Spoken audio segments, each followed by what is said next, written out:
नमस्कार दोस्तों, मैं हूं निरंजन कृष्णा और आप देख रहे हैं सब पर नजर।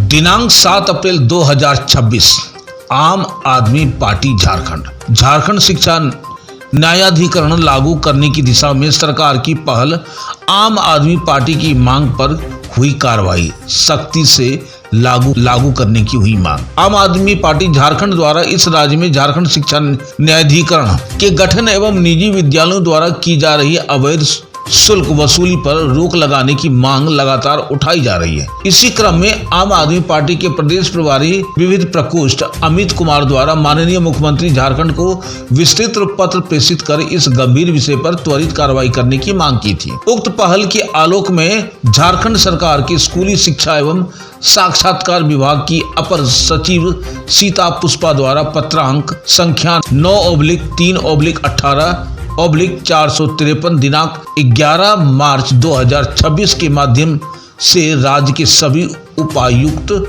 जिला शिक्षक पदाधिकारी एवं जिला शिक्षक अधीक्षकों को आवश्यक निर्देश जारी किए गए। इस पत्र के माध्यम से सरकार ने स्पष्ट निर्देश दिया है कि विद्यालय स्तर पर, जिला स्तर पर शुल्क समिति का गठन सुनिश्चित किया जाए। निजी विद्यालयों द्वारा वसूले जा रहे शुल्क पर विनियम एवं नियंत्रण किया जाए। पूर्व में निर्गत विभागीय पत्र 1611 दिनांक 27 मार्च 2025 के अनुपालन में लंबित कार्यों को शीघ्र पूरा किया जाए। सभी जिलों से अनुपालन रिपोर्ट विभाग को उपलब्ध कराई जाए। आम आदमी पार्टी ने इस कार्रवाई का स्वागत करते हुए कहा कि यह जनता की आवाज और संघर्ष का परिणाम है। आम आदमी पार्टी के प्रदेश प्रभारी अमित कुमार ने कहा कि झारखंड में निजी विद्यालयों द्वारा वर्षों से अभिभावकों का आर्थिक शोषण किया जा रहा है। इस संबंध में हमने माननीय मुख्यमंत्री को पत्र लिख करके शिक्षा न्यायाधिकरण के गठन और शुल्क नियंत्रण की मांग की थी। सरकार द्वारा अब इस दिशा में कदम उठाए जाना स्वागत योग्य है, लेकिन यह तभी सार्थक होगा जब इसे हर जिले में पूरी शक्ति के साथ लागू किया जाए। उन्होंने आगे कहा कि हमारी स्पष्ट मांग है कि सभी जिला प्रशासन इस आदेश को प्राथमिक के आधार पर लागू करे ताकि अभिभावकों एवं छात्रों को इस खुली लूट से राहत मिल सके और शिक्षा व्यवस्था में पारदर्शिता सुनिश्चित हो सके। आम आदमी पार्टी प्रभारी प्रभात शर्मा ने कहा कि यह आदेश सिर्फ कागजों तक सीमित नहीं रहना चाहिए। राज्य के हर जिले में इसकी सख्त मॉनिटरिंग होनी चाहिए। जो भी निजी विद्यालय नियमों का उल्लंघन करते हुए मनमानी फीस वसूली करेगा, उसके खिलाफ कठोर कार्रवाई होनी चाहिए। उन्होंने आगे कहा, आम आदमी पार्टी इस पूरे मामले की लगातार निगरानी करेगी।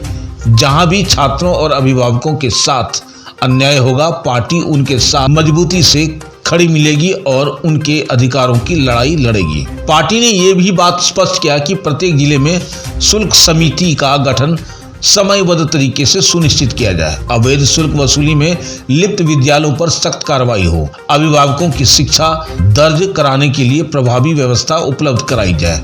आम आदमी पार्टी ने राज्य सरकार से यह भी मांग की है कि झारखंड शिक्षा न्यायाधिकरण का पूर्ण गठन शीघ्र किया जाए ताकि शिक्षा से जुड़े सभी विवादों का त्वरित एवं सुलभ समाधान हो सके और आम जनता को न्याय मिल सके। अंत में पार्टी ने कहा कि यह लड़ाई केवल एक प्रशासनिक सुधार नहीं बल्कि राज्य के लाखों छात्रों और अभिभावकों के अधिकारों की रक्षा की लड़ाई है, जिसे आम आदमी पार्टी पूरी मजबूती के साथ आगे बढ़ती रहेगी। आइए देखते हैं खास रिपोर्ट हमारे एसपीएन के संवाददाता चंदन प्रसाद जमुआ, गिरिडीह, झारखंड से।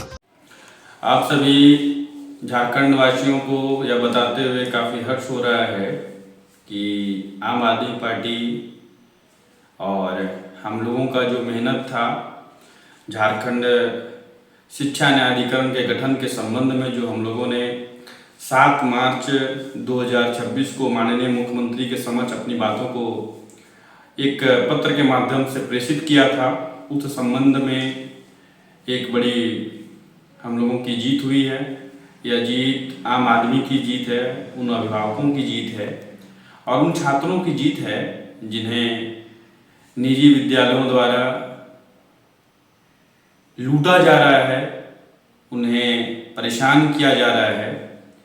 या मैं इसलिए कह पा रहा हूँ क्योंकि आए दिन अन्य जिलों से, झारखंड के कई जिलों से हम लोगों को सूचना मिल रही थी कि कैसे वहाँ पर छात्रों को रीएडमिशन के नाम पे, बिल्डिंग के नाम पे, किताब के नाम पे और अन्य माध्यमों से अभिभावकों को लूटा जा रहा है, उन्हें मजबूर किया जा रहा है कि वे उसका शुल्क चुकाएं।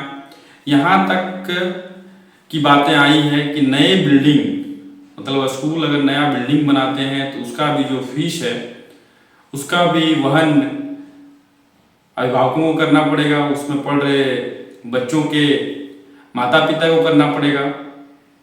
और इससे भी आश्चर्य की बात यह है कि अगर कोई अभिभावक या कोई छात्र इस संबंध में आवाज उठाने का प्रयास कर रहा है या करता है तो उसे विद्यालय बाहर का रास्ता दिखाने का काम कर रही है। ऐसा हर जगह से देखने को मिल रहा है। मैं आपको इसके कई उदाहरण हैं, वो आप आए दिन देख रहे होंगे। मैं आपको इस पत्र के माध्यम से मैं बताना चाह रहा हूँ कि झारखंड में एक कानून जो सभी के प्रयास से, सभी लोगों के एकजुटता से 2017 में बनी थी, झारखंड शिक्षा न्यायाधिकरण संशोधन अधिनियम 2017, और इसके खिलाफ कई विद्यालय उच्च न्यायालय भी गए और 2024 में उच्च न्यायालय ने यह कहा कि उन्होंने माना कि अभिभावकों के साथ ज्यादती हो रही है और सरकार को निर्देश दिया कि वे 15 दिनों के भीतर उपायुक्त की अध्यक्षता में एक समिति बनाएं जहां पे पीड़ित अभिभावक छात्र को एक शिकायत का एक मंच दें और एक विद्यालय में बनना है। चूंकि इसमें नियम है कि विद्यालय में भी एक समिति बनेगी जहां पे वहां के छात्र उसमें अपनी शिकायत को दर्ज कर सकते हैं। लेकिन विद्यालय की तो बात मैं नहीं करूंगा, क्योंकि विद्यालय से ऐसी उम्मीद हम नहीं कर पा रहे हैं कि वहां पे ऐसी समिति बनेगी और वहां उसको हम लोग वो कुछ अच्छा सुखद समाचार देगी। क्योंकि ऐसा मैं इसलिए कह रहा हूं क्योंकि विद्यालय, जो निजी विद्यालय हैं, वो आज सिर्फ और सिर्फ एक व्यापार का केंद्र बन चुके हैं। और इसका जो मुख्य कारण है कि जो झारखंड में जो भी सरकारें हैं उनमें जो बैठे अधिकारी, नेता, मंत्री, वे लोग ही इसके कहीं ना कहीं मालिक हैं, वे ही लोग इनको संचालित कर रहे हैं। आप देखिए कि भाजपा के कितने सांसदों के द्वारा एक स्कूल का बड़ा चेन बनाया जा रहा है। आप विश्वास नहीं करेंगे, झारखंड से जो मंत्री हुए, शिक्षा राज्य मंत्री, उनके द्वारा बड़े स्तर पे बड़ा स्कूल का निर्माण किया जा रहा है। तो आप कल्पना करिए कांग्रेस के नेताओं के द्वारा भी ऐसा किया जा रहा है। आप चले जाइए पलामू, बोकारो, धनबाद, कई ऐसे नेता हैं जिनके अपने निजी विद्यालय हैं, जेएमएम के नेता के निजी विद्यालय हैं। तो आप ये आप जो लड़ाई है वो आप अगर ये सोच रहे हैं कि नेता लड़ेंगे, सरकार लड़ेगी, तो ये वो नहीं लड़ेंगे, क्योंकि उनका हित वहाँ पे कहीं ना कहीं उनका हित जो है सो प्रभावित हो रहा है। इसलिए जो ये लड़ाई है, वो लड़ाई को लड़ने का जो काम है वो आम आदमी पार्टी और आम लोगों को ही करना पड़ेगा। क्योंकि आम आदमी पार्टी की जो प्राथमिकता है वह शिक्षा सबसे प्रथम प्राथमिकता है कि हम लोग शिक्षा पे ही काम करते हैं। आप देखे होंगे कि दिल्ली में हम लोगों ने कैसे निजी विद्यालयों को किस प्रकार से अभिभावकों और छात्रों के हित में काम करने के लिए बाध्य किया। आप देखिए कि कैसे कैसे काम हो रहा है। और जब से भाजपा की सरकार आई है, आप देख लीजिए कि फिर वो निजी विद्यालय अपनी मनमानी कर रहे हैं। अभी हम लोगों को सीखने की आवश्यकता है कि हमारे जो पड़ोसी देश है नेपाल, वहाँ पे जेएनजी आंदोलन के बाद वहाँ के जो चुनाव हुए उसमें प्रचंड बहुमत से सरकार बनाए हैं। वहाँ के प्रधानमंत्री बालेन शाह जी ने एक सर्कुलर जारी किया और वह सर्कुलर में यह स्पष्ट रूप से कहा कि चाहे प्रधानमंत्री का बच्चा हो, चाहे दिहाड़ी मजदूरी करने वाले का बच्चा हो, या फिर प्यून का बच्चा हो या फिर कोई बच्चा हो जो मजदूरी करता हो, जो जिनके माता पिता मजदूर हों, उनका बच्चा एक ही बेंच पे बैठ के और शिक्षा ग्रहण करेगा। मुझे लगता है कि भविष्य में क्या होगा ये तो मुझे नहीं मालूम, लेकिन वहाँ की शिक्षा व्यवस्था के लिए एक मील का पत्थर साबित होगा, ऐसा मेरा मानना है। मैं सरकार से मांग करता हूँ कि हम लोग जो वन नेशन वन इलेक्शन की जो बात कर रहे हैं, आए दिन SIR चल रहा है, वन नेशन वन इलेक्शन की जो बात हम लोगों ने बड़े प्रमुखता से ये कर रहे हैं हम लोग, मुझे लगता है कि उससे पहले हम लोग को वन नेशन वन एजुकेशन पे काम करना चाहिए, और अगर हम इस पे कुछ बेहतर कर पाएँ तो इसमें कोई दो राय नहीं है कि भारत को विश्व गुरु बनने से कोई रोक सकता है। और अगर हम ऐसा नहीं कर पा रहे हैं तो हमको लगता है कि विश्व गुरु बनाने की जो बातें हैं वो कहीं ना कहीं जुमला है, और उस पर हम लोग ये 2047 क्या, हमको लगता है कि और 100-200 साल तक भी हम लोग पिछड़े राज्यों पिछड़े देशों के रूप में ही हम लोग को अंकित किया जाएगा। तो फिर से मेरे जो निवेदन है सरकार से कि आप इसको अच्छी तरीके से उपायुक्त के माध्यम से, DC के माध्यम से हर जिला में इसको एग्जीक्यूट करें, इसको अच्छी तरीके से संचालित करें, ताकि जो निजी विद्यालय की जो मनमानी है उसको हम लोग रोक सकें।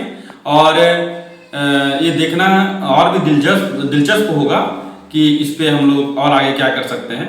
हम लोगों ने एक और भी प्रयास किया है कि अगर इस पर निगरानी के लिए हम लोग कमेटी बना रहे हैं, आम आदमी पार्टी एक कमेटी बना रही है निगरानी को लेकर कि हर जिला में इसका सही तरीके से ये सुचारू रूप से काम करे ये समिति।